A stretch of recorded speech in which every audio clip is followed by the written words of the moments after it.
April 12, 1945, at 2:47 a.m. on Kakazoo Ridge, Okinawa. A Japanese officer's trembling hands raced across the rice paper with bamboo pens, documenting a rare account of encountering American night vision technology, a discovery that would shatter decades of military doctrine. The Americans had devices enabling them to see in complete darkness.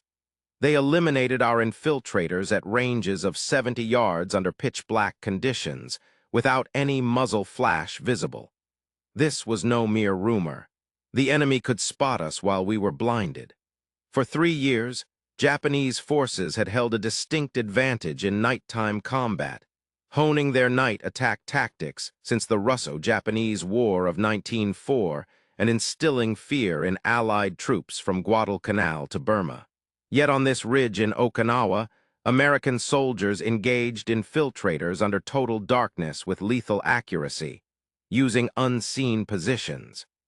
The Japanese assault unit from the 62nd Division suffered heavy losses, each soldier falling victim to precise fire from invisible opponents. There were no star shells, searchlights, or flares, only accurate carbine shots from what should have been dark spots. American technology had turned darkness into a killing ground where only they could see clearly. The Japanese forces did not know that the T3 carbine, later known as the M3, equipped with an innovative sniper scope and infrared night vision system, allowed the Americans to operate effectively at distances ranging from 70 to 125 yards in complete darkness. This highly classified technology, even unknown to many American soldiers themselves, marked a significant psychological blow against Japanese forces, who had built their tactical doctrine around night superiority. The evolution of night warfare was not evident through large-scale battles, but rather in the darkened areas where Japanese soldiers realized that their empire's most potent tactical asset was rendered obsolete by advanced American technology. Since the Meiji Restoration, the Imperial Army had prioritized nighttime operations to counterbalance Western technological advantages. At Port Arthur in 1904, Japanese night attacks had successfully overwhelmed Russian defenses believed to be impenetrable. Over many years in China, the Japanese military honed their doctrine to perfection through night infiltration and assault tactics that became emblematic of their tactical superiority. An American intelligence translation of a Japanese manual on nighttime warfare from 1944 declared that darkness levels all technical advantages. In the dark, the spirit and training of Japanese soldiers surpassed mechanical benefits. According to one estimate, a single trained Japanese soldier at night was equivalent to 10 technologically dependent adversaries. This wasn't just propaganda. It was evident in events like the Battle of Guadalcanal in 1942, when Japanese nighttime attacks nearly forced American Marines into the ocean. In skirmishes at Edson's Ridge and Henderson Field, the margin between success and failure for U.S. forces was razor-thin. Marine leaders privately acknowledged that Japanese night tactics had come close to succeeding. Colonel Merritt Edson noted in his after-action report, "They came like ghosts in the dead of night." Our troops fired at shadows and sounds, uncertain if they were engaging real enemies or their own fears. Statistical analysis by the U.S. Army's Operations Research Office revealed that between 1942 and 1944, Japanese forces inflicted 60% of American casualties during nighttime operations, while controlling only 30% of combat time at night. Night infiltration units achieved casualty ratios far higher than those in daylight battles. Japanese training for nocturnal warfare was extensive and demanding. Soldiers practiced blindfolded for months to disassemble and reassemble weapons by feel alone, moved silently through darkness, communicated via subtle touches and prearranged signals, and became experts at distinguishing sounds of American weaponry. The revolution in nighttime combat did not originate on the battlefield, but rather in American laboratories. The infrared sniperscope project began in 1943 when the National Defense Research Committee recognized the need for night vision technology. RCA had been developing image intensifier tubes since the mid-1930s, and by 1943 had produced the one P25 tube capable of converting infrared light into visible images. The system included various parts, such as an infrared spotlight that emitted light undetectable to human eyes, and was positioned above the carbine barrel. This setup also featured a scope equipped with an image intensifier tube capable of detecting the infrared light and converting it into a visible green image, along with a substantial battery pack worn on the soldier's back and connected to the weapon via a cable.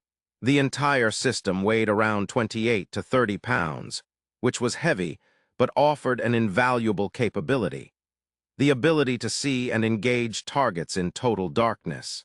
Designated as the T3 carbine and later standardized under the M3 designation, this modified M2 carbine incorporated the infrared equipment.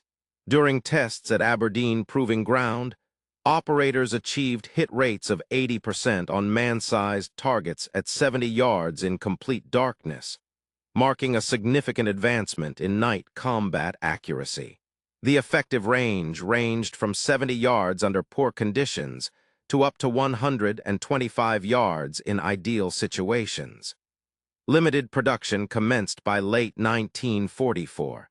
During World War II, RCA produced approximately 17 infrared scopes, with roughly 150 complete T3 SLA-M3 systems arriving in the Pacific Theater by spring 1945. These weapons were issued with stringent security measures. Only specially chosen marksmen received training on them and were prohibited from discussing the equipment even among other American forces. The Battle of Okinawa, which began on April 1, 1945, marked the first major combat test for infrared night vision technology. Units involved in the invasion of Okinawa, particularly the 96th Infantry Division and 7th Infantry Division, received their initial shipments of T3 carbines in early April 1945. The distribution was limited to 2 carbines per rifle company in sectors where night infiltration was anticipated. According to the U.S. Army's official history, Okinawa, the last battle, infrared sniper scopes were immediately effective against Japanese night infiltration tactics. The after-action report of the 96th Infantry Division stated that enemy night infiltration, previously a major tactical concern, had been largely neutralized by new equipment enabling engagement in darkness. On April 1, 1945, during the first night of combat, Japanese forces launched their customary night infiltration attacks against American positions.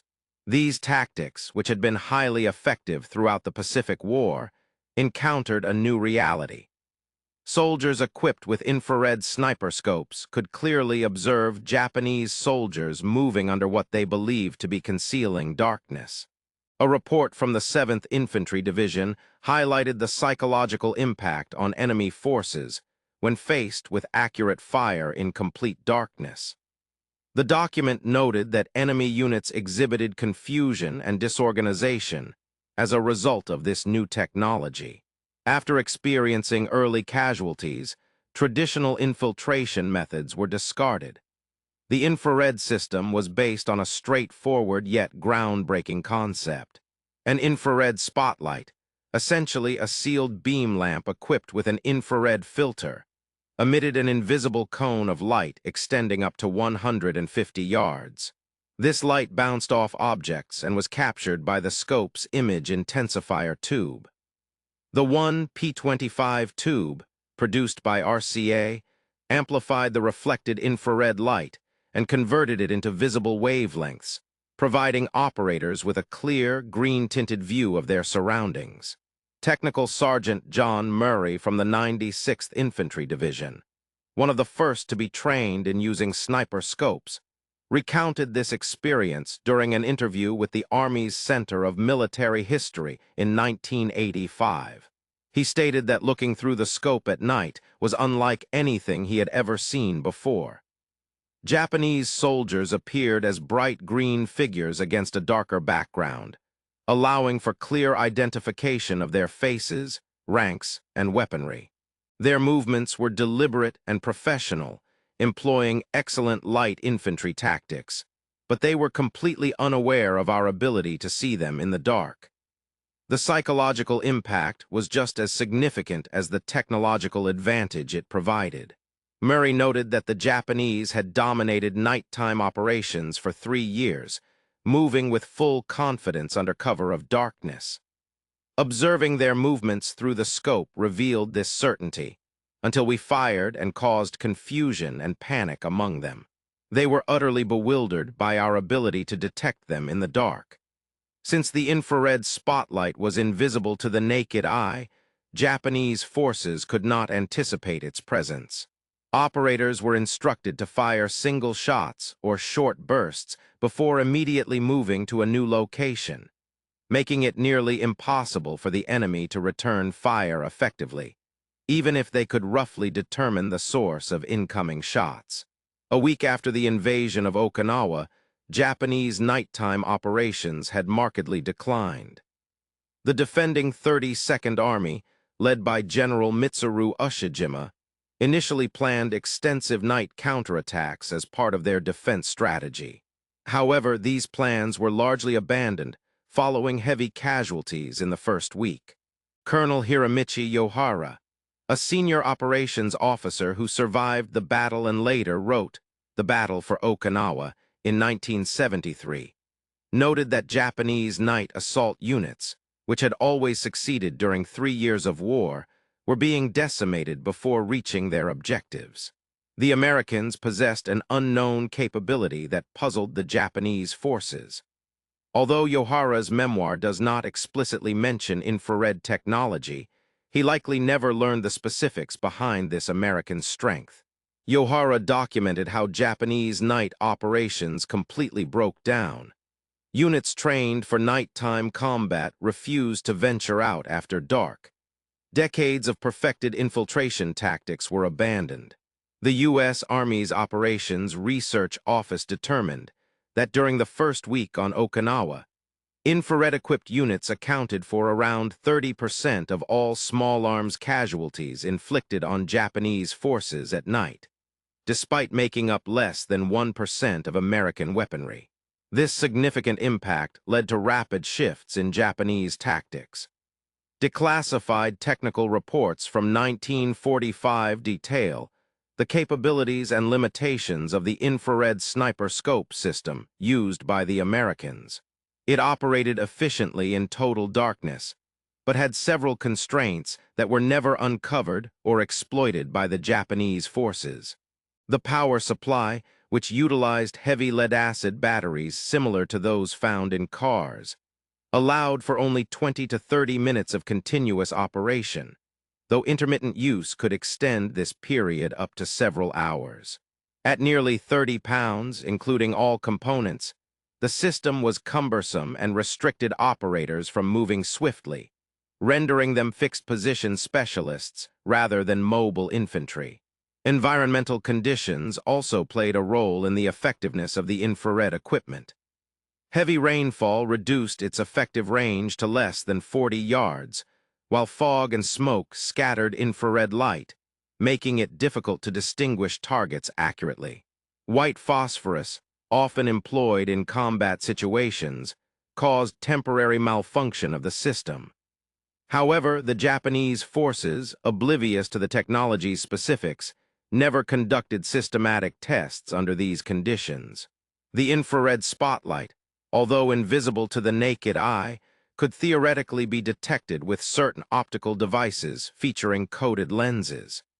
Some Japanese naval binoculars were capable of detecting infrared light, but this potential was neither recognized nor utilized by the Japanese military. As the Okinawa campaign unfolded, American forces refined their use of infrared sniper scopes. The 7th Infantry Division pioneered a tactic known as infrared ambush, deploying the devices to cover probable infiltration routes and key locations like trails, water sources, and gaps in wire obstacles. These positions remained inactive until enemy troops entered the kill zone, at which point they would engage with precise accuracy. The 96th Infantry Division's post-action report detailed their use of these scopes. Operators were stationed to provide overlapping fields of observation, ensuring complete coverage of defensive sectors. They engaged targets of opportunity and reported larger formations for coordinated artillery or mortar strikes. Another tactic involved psychological warfare through selective engagement, allowing some infiltrations to proceed undetected while eliminating others completely. This unpredictability instilled fear and uncertainty among Japanese forces who were unsure whether they were being watched. With only approximately 150 devices available for the entire Okinawa operation, their deployment had to be carefully managed. Priority was given to areas where night infiltration was most likely. Gaps in lines, supply routes, water points, and approaches to command posts. This scarcity added an element of mystery that enhanced the effectiveness of the technology. Japanese intelligence agencies struggled to comprehend American night fighting capabilities, as evidenced by captured documents translated by the Allied Translator and Interpreter Section, ATIS, which proposed theories ranging from plausible to fantastical. An intelligence report from the 62nd Division dated April 20, 1945, hypothesized that American forces might be using infrared detection equipment akin to aerial photography devices. The effectiveness of this technology was reportedly diminished during rainy conditions due to restricted movement. This speculation was quite accurate, but Japanese forces were unable to devise proper countermeasures, as they did not comprehend the active infrared spotlight component. Another report proposed that Americans had created a drug-based night vision enhancement, prompting experiments among Japanese troops involving large doses of vitamin A. Some units attempted to cover themselves with mud under the mistaken belief that this would reduce thermal detection capabilities. The most precise assessment came from a captured Japanese technical officer's notebook, which stated that American forces were utilizing artificial light invisible to the naked eye. Despite knowing this, they could not determine the exact method of detection or develop effective countermeasures due to current equipment limitations. The deployment of approximately 150 T3 and M3 carbines equipped with infrared scopes on Okinawa can be quantified through various military reports. Around 30% of Japanese night combat casualties during the first week were attributed to American forces employing these devices. Additionally, there was a 94% reduction in Japanese night operations from April 1st to June 1945. The typical engagement range at night increased from 10 to 15 yards for unaided vision to over 70 yards with the use of infrared technology. The 96th Infantry Division noted that sectors equipped with infrared coverage saw a 78% reduction in successful infiltrations compared to those without such equipment. The psychological impact was even more profound, as Japanese units avoided night operations regardless of whether they encountered American forces with infrared capabilities or not. According to the 10th Army's Jitwo Intelligence Section summary, enemy forces had largely abandoned night infiltration tactics due to fear of American detection in darkness. This perceived and actual capability neutralized a significant tactical advantage for the Japanese.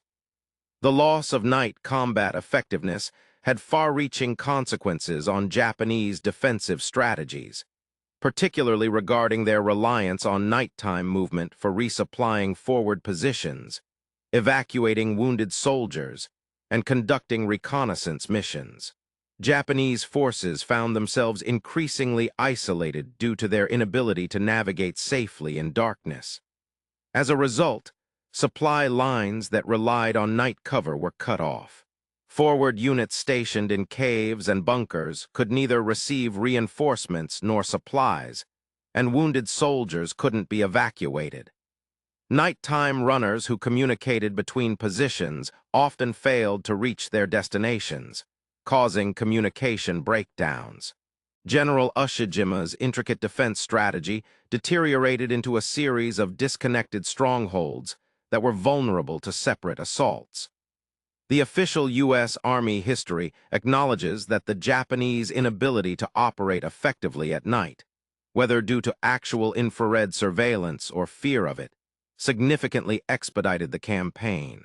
Positions designed to endure for weeks were rendered ineffective within days because they lacked nighttime mobility and support. Training manuals for infrared sniper scope operators, declassified in the 1990s, illustrate the thoroughness of American preparation. These operators received extensive training, totaling 40 hours, covering topics such as infrared light theory, equipment maintenance, target identification and range estimation using green-tinted imagery, battery management, tactical employment, and security procedures to prevent capture. The technical manual, TM-9341, emphasized that the equipment was to be destroyed rather than captured. Each device came with thermite grenades for self-destruction if overrun by enemy forces. This stringent protocol underscores the perceived value of the technology. Operators were chosen from expert marksmen who exhibited emotional stability and independence. The psychological impact of eliminating unseen adversaries was acknowledged early on, with training materials emphasizing that operators were protecting American lives by preventing infiltration rather than just killing enemies. The development of the American infrared sniper scope wasn't unique. German forces also developed a similar system called Zegon 1229 for their G44 assault rifle. However, this technology saw limited deployment in Germany during the final months of World War II, mainly used by Panzer Grenadier units in battles like the Battle of the Bulge and the Rhine crossings.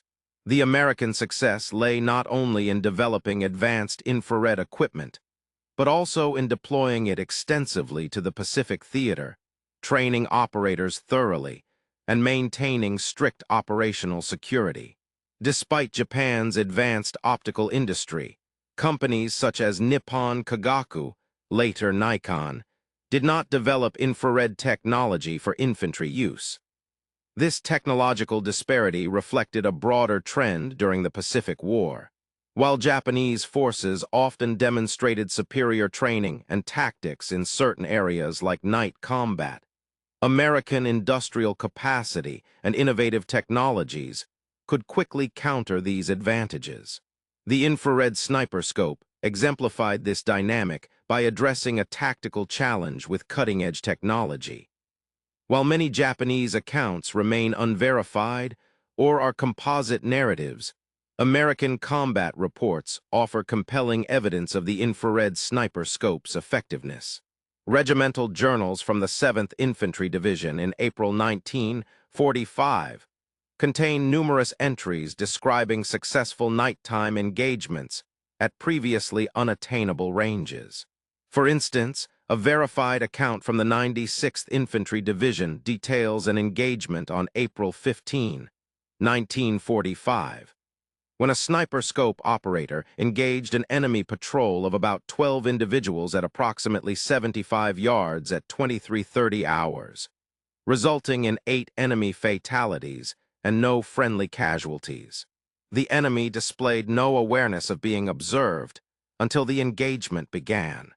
Another report from the 7th Infantry Division, dated April 28, 1945, describes an encounter where an infrared-equipped position engaged an enemy supply party moving along Trail 3 at 2:30 hours. 6 enemies were killed